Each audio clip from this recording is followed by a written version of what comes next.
Isaías 53, verso 11. Amém? Diz assim: Ele verá o fruto do penoso trabalho de sua alma e ficará satisfeito. Somente isso aí.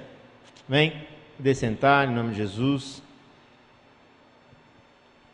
À vontade, mas não disperse. Feliz demais essa oportunidade de poder meditar na palavra de Deus e compartilhar com os irmãos. Estou muito feliz também com meu Senhor, o quanto que Ele tem nos agraciado, nos direcionado, e ver que também que tem estendido isso ao seu povo, né? A todos os seus filhos, todos os meus irmãos. Testemunho do irmão Ítalo aí hoje, né? Só de bênçãos, graças a Deus. E como disse a irmã Lore aqui, né? Todos nós temos bênção para contar, né? O Senhor, Ele verdadeiramente tem suprido a necessidade do seu povo, não é verdade? Todo o tempo Ele tem sido fiel. Ele tem sido um Deus bondoso, gracioso. São atributos de Deus que são evidentes na vida do povo de Deus, né? Na vida da igreja de uma forma geral. Posso dizer que nesse tempo há dificuldades como houve em todo o tempo, né? Em todas as épocas. Porém, em todas elas também o Senhor se fez presente e abençoando o seu povo, né? E somos testemunha disso. E confesso aos irmãos que foi uma semana muito corrida e agora, final de ano, por conta do nosso trabalho, a tendência é ficar muito mais ainda. Como eu disse, parece que não há crise, né, para as pessoas, porque é impressionante como as pessoas têm comprado, como têm adquirido, né? As pessoas estão em casa agora ainda, e algumas em período de quarentena, e elas estão aproveitando para reformar, comprar móveis, enfim, isso é bom, né? Através disso aí também Deus tem suprido as nossas necessidades. E aí com aquele pensamento na cabeça de tirar um tempo para meditar na palavra de Deus, e só chega em casa à noite, e à noite é meio difícil porque não tem uma boa leitura. Eu quero compartilhar uma bênção também com os irmãos, né? Até que enfim, graças a Deus, eu fiz a consulta e já vou adquirir os óculos também, né? Graças a Deus. A Jane fica brava comigo, porque eu todo tempo nunca fiz questão, né? E agora que eu fiz exame, estou ansioso por ele, porque realmente a gente percebe o quanto que é necessário isso, né? Até mesmo na direção, aí tem me prejudicado algumas vezes. Sério, eu tenho passado uns sustos aí, porque tem me falhado, a cabeça tem doído à noite, eu não consigo ler de forma nenhuma, né? E realmente chega um limite, né? Que Deus fala assim: ó, meu filho, eu estou te dando oportunidade aí, para você adquirir o bem, ou você vai arcar com as suas consequências. E Deus, graças a Deus, abençoou, e nós estamos, a Jane e eu, fizemos os exames e o grau dela subiu também, mas também já adquirimos os óculos. Logo, mais uns 10 dias aí já estamos com eles, graças a Deus. E é nessa correria, queridos, que a gente percebe o quanto que, por muitas das vezes, esquecemos de agradecer a Deus, de louvar a Deus pela sua direção, né? E a gente se envolve a todo instante no trabalho. E é impressionante que o desejo nosso durante o dia é chegar em casa. Confesso aos irmãos que isso é uma realidade. É chegar em casa, tomar um banho, comer alguma coisa, dormir e acordar. Só que o mais impressionante de tudo é que acordamos cansados, fadigados, né? E com aquela velha sensação de que ainda falta muita coisa a ser feita ainda. O trabalho ainda não se enfindou e todo dia é a mesma labuta. Todo dia começa tudo de novo. Mas que impressionante é isso. E a pergunta que recentemente eu tenho me feito é: para quem? Para quê toda essa correria, né? E a resposta é muito simples. Primeiro que é para nós mesmos, né? Todos os dias eu levanto e vou para o trabalho, acordo cedo, estou sempre disposto a enfrentar todos os obstáculos, enfrentar todos os clientes, né, solucionar todos os problemas. Para quê? Para que no final de tudo eu seja beneficiado, né, para que eu mesmo possa usufruir de tudo isso, para que eu seja recompensado de todas as formas. Todo santo dia terminamos essa labuta enfadados e com a velha sensação de que ainda não terminamos, de que ainda algo falta a ser cumprido. de que ainda há alguma coisa a ser feita. E parece que isso é muito comum a todos os homens, não é verdade? É muito comum. Eu quero compartilhar com os irmãos uma palavra muito simples, didática, e que, baseado no texto que nós lemos de Isaías, o tema da mensagem é o seguinte: se não for para a glória de Deus, é trabalho dobrado. É engraçado o texto, mas é uma verdade. Observe que o que eu mencionei aqui, em princípio, todos nós vamos nos identificar um pouco, né?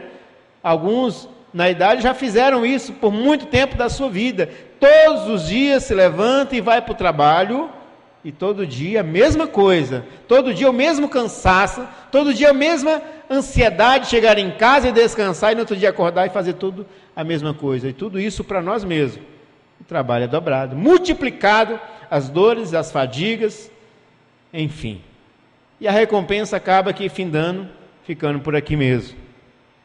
Mas existe um homem, e é sobre ele que nós vamos falar, a qual Isaías faz menção nesse texto de uma forma profética, que apesar de ter vivido entre os homens, ele viveu uma vida diferenciada.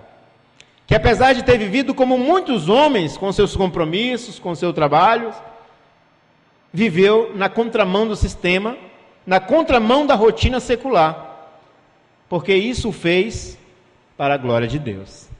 Aí agora está toda a diferença.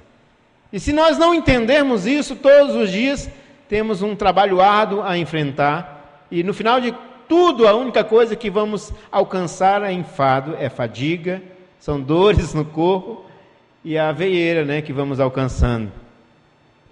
E a diferença está na motivação. Jesus teve uma motivação diferente de todos os homens. E quando Isaías vai fazer menção a este homem, ao Messias, a Jesus, ele traz aqui algumas características que faz toda a diferença. Algumas coisas que, por exemplo, o destaca no meio de todo o povo, de todos os homens diante da terra. Primeiro, no verso 2 aqui, Isaías diz o seguinte: porque foi subindo como renovo perante ele, e como raiz de uma terra seca, não tinha aparência nem formosura. Olhámo-lo, mas nenhuma beleza havia que nos agradasse. Parece um tópico simples que eu vou abordar aqui, mas também é algo que Isaías aborda aqui, e é uma coisa interessante. E o primeiro ponto é que Jesus não se importava com a aparência física.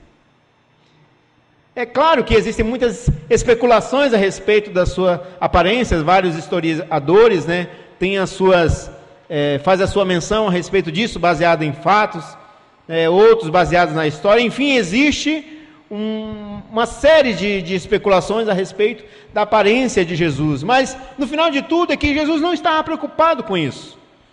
Jesus não estava preocupado com sua aparência física. Quando Isaías diz que ele, porque foi subindo como renovo perante ele, como raiz de uma terra seca, ele estava dizendo que ele vinha do trono de Jessé, que viria de Israel, porém de uma origem humilde, né, como diz, raiz de uma terra seca, e em relação à sua aparência não haveria nada que causasse admiração.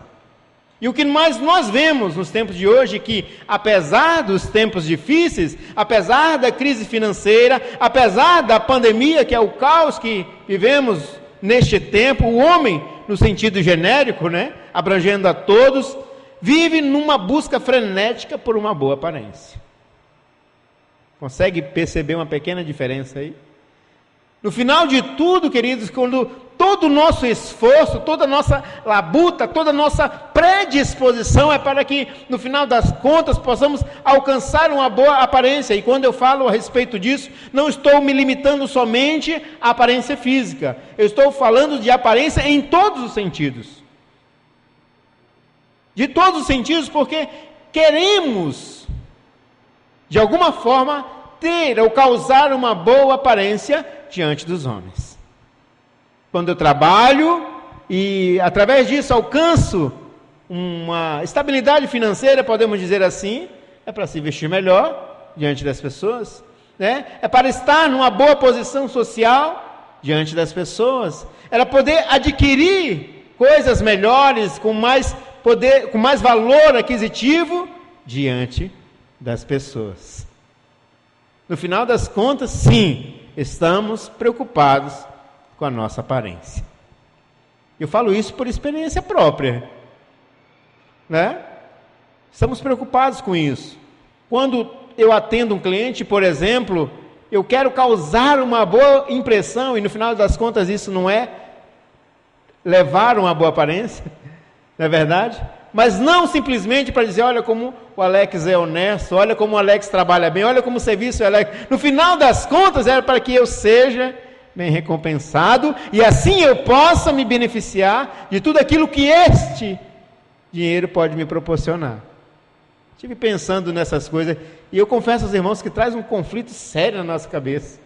Porque a pergunta que fica, será que é realmente isso que eu desejo? Será que eu trabalho tanto somente para isso mesmo? Porque quando colocamos todas essas coisas diante de tudo aquilo que Deus tem preparado para nós, elas sim se tornam insignificantes. Parece que tudo isso joga todo o nosso esforço ao chão. Parece que, enfim, podemos nos identificar com o apóstolo Paulo quando ele diz, olha, considero tudo isso como esterco. Será que eu devo abrir mão de tudo isso? Claro que não. A questão está da forma que nós enxergamos isso. Qual é a motivação que nós temos colocado diante de todo esse esforço? Aí está a diferença. E a motivação de Jesus é que ele fazia tudo isso para o louvor da glória de Deus. Era para fazer a vontade do Pai.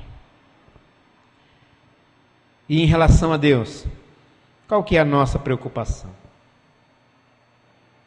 Qual que é a motivação da nossa predisposição, do nosso esforço? O que tem nos condicionado em todas as coisas que temos nos envolvidos, né? Apesar de estarmos falando e vivendo a respeito de uma vida cristã, na qual Cristo nos inseriu tempos atrás, e todos nós sabemos disso, nós ainda vivemos um dualismo na caminhada cristã. Ainda vivemos um dualismo. Ainda fazemos a separação da nossa vida. Vivemos uma vida dupla. Porque quando eu estou no trabalho, é para o trabalho que eu vivo, é para meu benefício, é para meu usufruto, é para minha família, não é verdade? E quando é para a obra de Deus, não, aí é outra história, aí é outra situação. E no final das contas, sempre nos deparamos com aquela reserva, né, que deixamos para o final do dia. E a pergunta é, quando que fica essa reserva? Se já esgastamos, já nos desbastamos o máximo para o nosso benefício próprio. É aquela velha história, né? Sempre deixamos a sobra para Deus. Aí está a diferença. É a motivação. No verso 3 também, Isaías faz uma menção a algo bem interessante. No verso 3 ele diz, era desprezado e o mais rejeitado entre os homens, homem de dores e que sabe o que é padecer. Como um de quem os homens escondem o rosto, era desprezado e dele não fizemos caso. Quem lê dessa forma diz, tadinho de Jesus.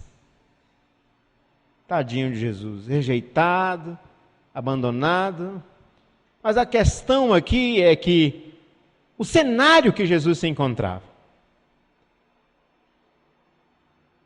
Como já falamos a respeito da motivação, e nós sabemos qual era a motivação de Jesus, era fazer a vontade do Pai, era viver para a glória de Deus. Mas o cenário que Jesus se encontrava não era um cenário adequado ou propício para que ele fosse enxergado no meio da multidão, exaltado no meio do povo. Era um cenário propício à rejeição, porque tudo aquilo que Jesus fazia não era para benefício próprio, não era para agradar homens, não era para agradar as pessoas, era simplesmente para agradar a Deus. E quando falamos a respeito de Deus, o cenário em que Jesus se encontrava, que era o mundo caído, se esconde de Deus. Ele blasfema contra Deus, ele rejeita Deus.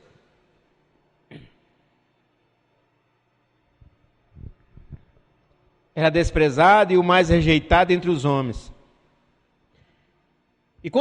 E o simples fato, de pronunciarmos a palavra rejeição, para algumas pessoas, já é um motivo de susto, causa até aflição, porque, afinal de contas, quem é que quer ser rejeitado?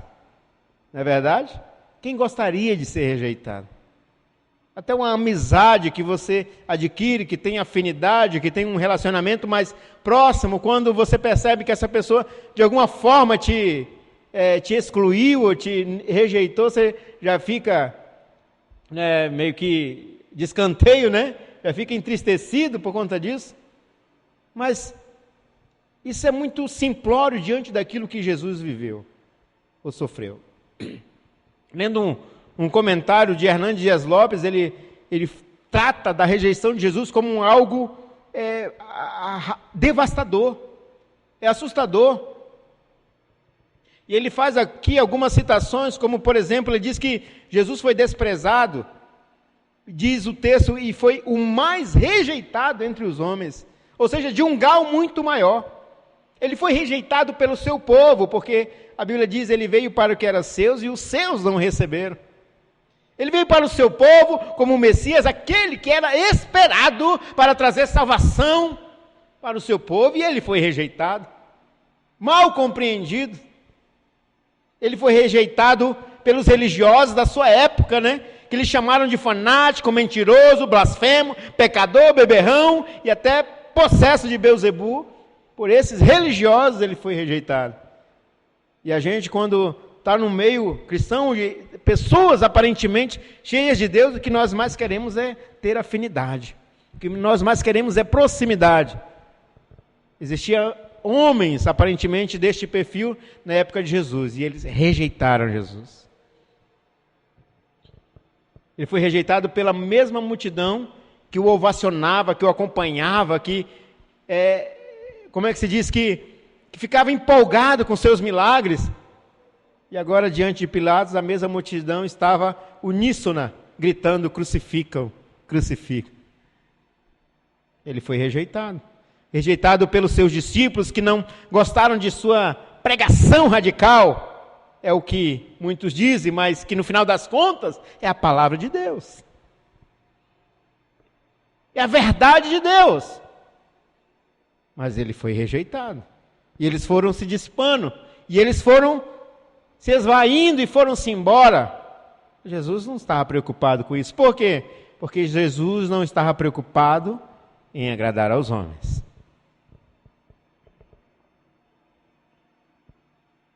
Foi rejeitado pelas autoridades judaicas. O Sinédrio até forjou testemunhas para falsamente acusá-lo. Foi rejeitado pelos apóstolos, que num momento de maior conflito foram se dispersando e assim acabou ficando só. Judas, que o traiu, por Pedro, que o negou. Agora, coloquemos-nos nós mesmos diante de uma situação como essa. Já teria que procurar um psicólogo, já estaríamos em algum problema sério, emocional, um conflito interno, uma crise existencial. Porque somos emocionalmente fragilizados, porque o nosso maior anseio, o nosso desejo é ser aceito pelas pessoas. Mas Jesus continuou, porque Jesus tinha uma motivação, porque Jesus tinha um propósito. E agora vem o baque final. Jesus foi rejeitado por Deus o Pai. No momento em que ele assume o pecado de muitos, no momento que ele paga esses pecados na cruz, Deus o Pai, como muitos dizem, Deus Pai vira as costas para o seu Filho, porque Deus não contempla o pecado. E ele se sentiu rejeitado, abandonado. Deus, meu Deus, por que me abandonaste? Todos poderiam abandonar Jesus, mas Deus o Pai seria o baque final. Porém, mesmo assim, ele permaneceu porque tinha um propósito. E ainda assim, tem sido rejeitado por muitos que negam a sua palavra, que rejeitam a sua obra. Mas ele continua firme. Porém, nada disso, nem tantas outras coisas que Cristo suportou, inclusive a morte, e morte de cruz, por conta dessa persistência, por conta dessa perseverança. Se fosse eu ou você, alguém diria: olha, para com isso, abandona isso, isso vai te levar à morte. E o que você tem é uma vida inteira para desfrutar, coisas grandes para conquistar. Não é isso que ouviríamos? Não seriam esses os conselhos que trariam aos nossos ouvidos, aos nossos corações? Com o intuito de elevar a nossa autoestima. Olha, levanta a tua cabeça, olha o que você tem para conquistar. Você ainda pode ter um carro, uma casa melhor, um emprego melhor. E tudo isso, com certeza, encheria o nosso coração, porque é isso que nós queremos.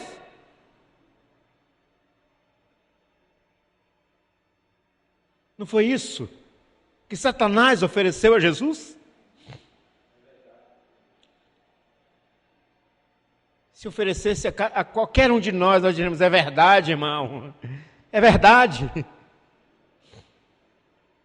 Eu vou abandonar isso, não leva a nada, é muito transcendente, é inalcançável, é inacessível. Tem que ter olhos muito espirituais para contemplar. Eu prefiro ficar com aquilo que está perto de mim, daquilo que está ao meu derredor, daquilo que é palpável. Porque isso eu sei que eu posso conquistar. Então eu aceito a sua proposta. Eu aceito a sua proposta. Mas Cristo olhou para os céus, olhou para Deus, humanamente falando. Humanamente ele estava ali quase que sucumbindo, a carne já estava quase perecendo, as forças se esvaindo. Ele disse: Pai, afasta, se possível, afasta de mim esse cálice. Mas com os olhos da fé, com o Espírito Santo que habita em mim, com a motivação que eu tenho, com o propósito único de fazer a tua vontade, faça a tua vontade. E ele foi à cruz. Não existia obstáculo para Cristo. Cristo tinha um propósito, fazer a vontade de Deus. Ele tinha uma motivação, era o louvor da glória de Deus. E condicionado a essas motivações, venceu a fadiga, venceu o cansaço, venceu a fome, venceu o pecado, venceu o diabo e venceu a morte.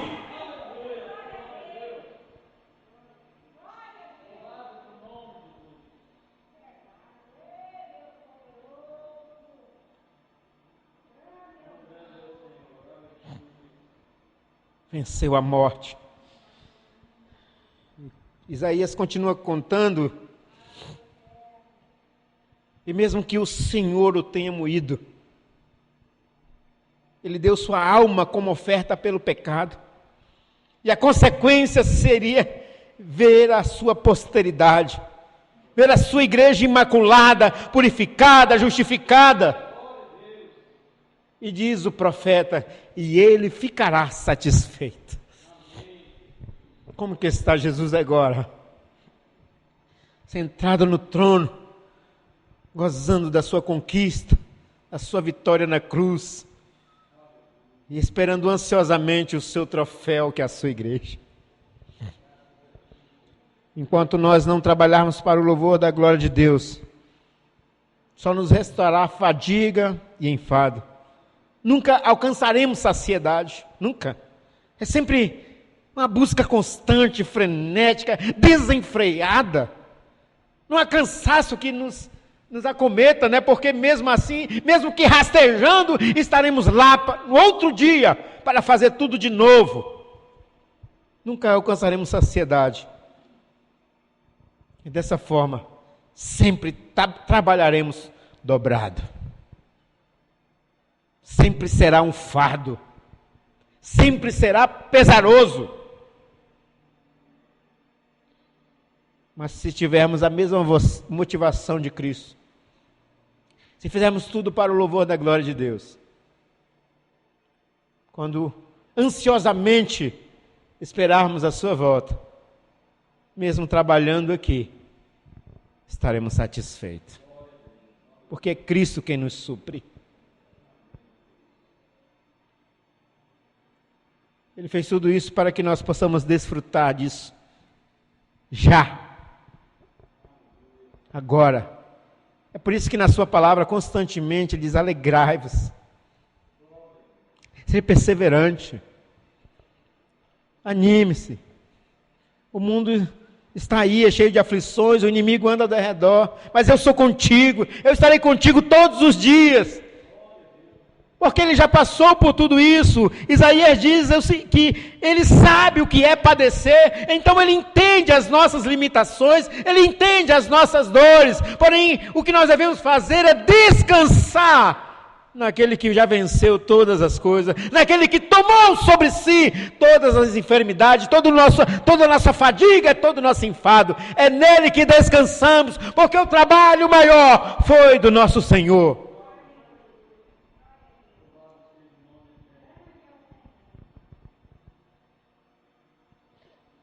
No verso 4 do capítulo 53 diz: certamente, ele tomou sobre si as nossas enfermidades e as nossas dores levou sobre si. Nós o reputávamos por aflito, ferido de Deus e oprimido, mas ele foi traspassado pelas nossas transgressões e moído pelas nossas iniquidades. O castigo que nos traz a paz estava sobre ele, e pelas suas pisaduras fomos sarados. Todos nós andávamos desgarrados como ovelhas, cada um se desviava pelo caminho, mas o Senhor fez cair sobre ele a iniquidade de nós todos. Ele foi oprimido e humilhado, mas não abriu a boca, como o cordeiro foi levado ao matadouro, e como ovelha muda perante os seus tosqueadores, ele não abriu a boca. Por juízo opressor foi arrebatado, e de sua linhagem quem dela cogitou. Cogitou? Porquanto foi cortado da terra dos viventes, por causa da transgressão do meu povo, foi ele ferido. Designaram-lhe a sepultura como os perversos, mas com o rico esteve na sua morte, posto que nunca fez injustiça, nem dolo algum se achou em sua boca. Porém, mesmo assim, foi levado à cruz como maldito. Por causa dos homens que buscam vanglória, benefícios para si próprio e confiam na sua própria força. Essa é a palavra que eu quero compartilhar com a igreja. Amém? Fique de pé em nome de Jesus.